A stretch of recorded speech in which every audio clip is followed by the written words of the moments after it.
Welcome everybody to our Cupid video series. I'm Practice Director Andy Oberle here with a couple of our Cupid expert extraordinaires, Blake and Carl. You guys want to give a little brief introduction about yourselves? Sure. I'm Carl Swift. I'm a senior consultant and on-site lead with Nordic Consulting. I have been involved in Cupid consulting for about 6 years now.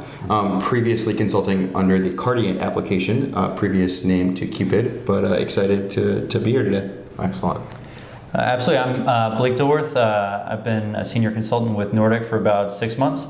Previously, I worked at Epic, specializing in Radiant and Cupid implementation. Excellent. Nice to meet you guys. So let's just do a little role playing. I'm a CIO. I'm looking at what applications we're going to install when we're going with Epic. If I'm doing an enterprise, give me the reasoning why I should include Cupid in that initial first phase, initial go around, because oftentimes we see it kind of as an add-on later on. Correct?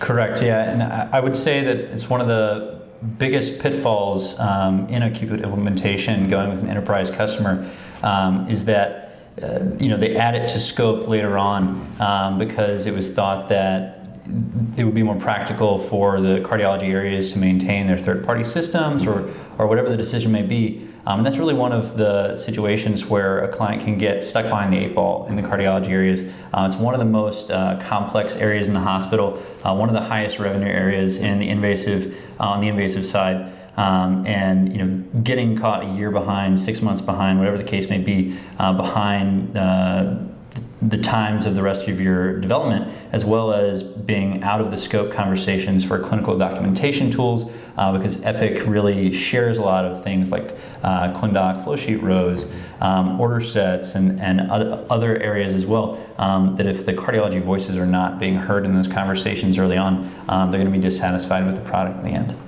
Yeah, and I think one thing to add to that, which is really important, is understanding so cardiology to date many times is siloed in and of itself. Usually you have your own cardiology third-party applications, your own cardiology packs, your own cardiology information system. And I think one thing that's really easy is to sort of glance over and say, hey, that area is just going to be covered by that third party moving forward, and not understanding the implications of keeping that data outside of Epic. I think as Blake sort of mentioned before, it's easy to overlook, and you don't quite understand how the data flow or the lack of data flow will occur if that third party continues to exist with an enterprise implementation. Excellent. I was going to use Radiant or inpatient applications in the cardiology area, but as a CIO, I'm sold. Let's do Cupid right away. Nice work, guys. So we've talked about what is Cupid and all of that, and what have we seen it over the past 5 years evolve into. Get out your crystal balls. Let's look into the future. What are some exciting trends on the horizon for Cupid?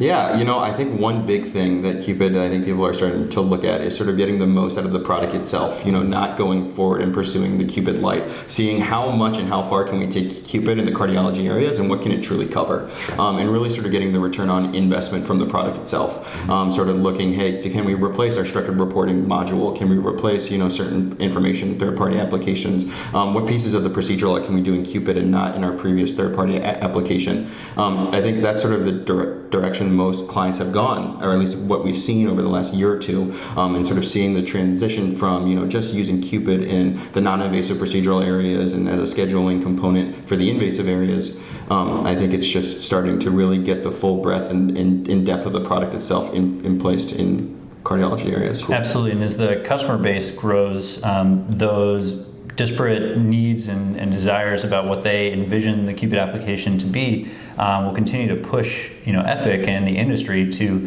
help Epic adapt with its cardiology application and really bring a lot more of that usability and functionality back to the customers, even customers that have been with Cupid for a while, or customers that are just beginning to implement. Everyone stands to benefit from sort of the growth of that market. And I think to add to that is what we've seen is sort of clients working with each other now. So before, you only had a handful of clients that really were pioneers that sort of tore down the path with the way in which you implement Cupid. I think now it's gotten to the point, like Blake mentioned, is that you've expanded your market footprint. You can start to see best practices across different clients, and you can leverage the product in unique ways where you may not have thought of when previously you only had a minimal amount of client experience and implementation work to look at. Good stuff. Thanks, guys. You can put your crystal balls away now. That was good.